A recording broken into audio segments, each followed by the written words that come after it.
Finally, for this module, I'd like you to choose your own graphs related to the COVID-19 pandemic. And I'm going to give you two websites that I suggest you use, but you're free to use any data that you'd like. Just has to relate to the pandemic. So I appreciate this website, Our World in Data, for other factors, and I believe they have pretty good reputation. So that's why I'm introducing them first. Besides that, it's pretty easy to use. If you scroll down here, they've got country profiles if you would just like to focus on a single country. But this chart is very easy to use that they've shown you here. You can play around with it in many different ways. They have some default countries added, but of course, like I said, you choose whatever data you would like to show. For example, they don't have Japan on here. So let's type in Japan and get them. Okay, we'll click that and add Japan to the list. So there we can see how Japan compares to some of these other countries. The metric right now is confirmed deaths. Let's see what it looks like from confirmed cases. That'll switch that for us. We can see Australia has had a nice trajectory from that point of view. Now, right now they're aligning the outbreaks. So this is days since confirmed cases first reach 30 per day. If you wanted to see it in actual chronology, you can see something like this. Okay? So please, when you are explaining your data, explain how the data has been organized. Please explain the x-axis and the y-axis. So, for example, in this case, the x-axis represents actual timeline starting in January 15th until the present day, while the y-axis is on a logarithmic scale in number of confirmed cases from 0 to around 100,000. So that's going to be important to explain. Now there's another way to do it. You can do it on a per capita basis or a per million basis. I'm going to go back to align outbreaks because it's a little bit easier to read that way. When we look at confirmed cases by population, now we can describe the x-axis in a different way.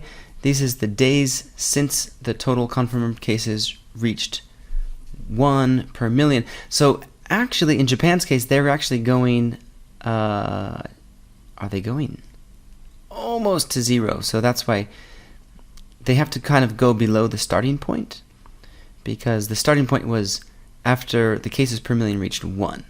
Okay, a little bit complicated to explain, but if it's interesting, then please do explain it.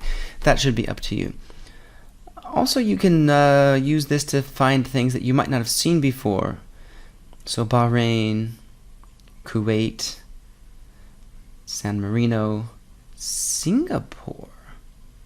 Oh, interesting. So that's because they're sort of small, but I had thought they got their things together. Anyway, I'm getting sidetracked. This is your responsibility to find the interesting thing that you want to find. Do you want to do tests, deaths, total rather than daily?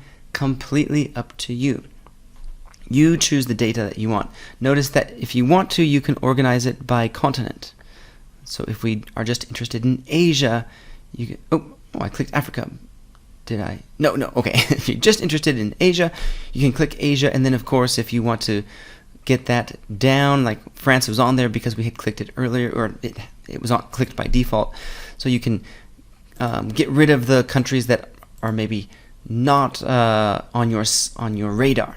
Okay, this one is pretty easy to use. They have another section that I want to highlight, and that's just going to all charts, and you can find some pretty interesting things here. So you know, again, I'll let you sort of explore through here. I'm sure you know how to navigate the web. The other one that I want to show you is the Worldometer, And this one, they have a lot of ads. I don't know if that means they're good or bad.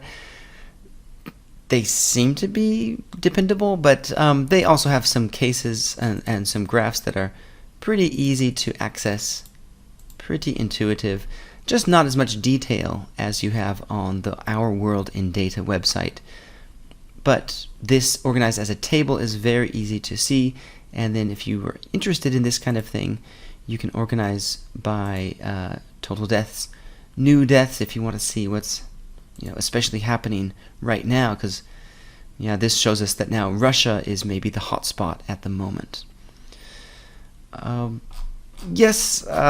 me leave it there and just say again, your responsibility is to come up with 2 figures that you take a screenshot or copy and paste onto a PowerPoint, record your voice over a PowerPoint to describe the data on those 2 figures.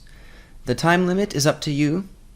I estimate you will need 1 to 3 minutes per figure, but there's no strict time limit. I'm just trying to give you freedom to choose 2 figures that are interesting to you, that you would like to highlight for your classmates. Describe them. Please don't worry about interpreting the reasons for the trends. Remember, this week is just about description and not so much interpretation. Post those to your group's Google Drive folder, and that will be it for this week.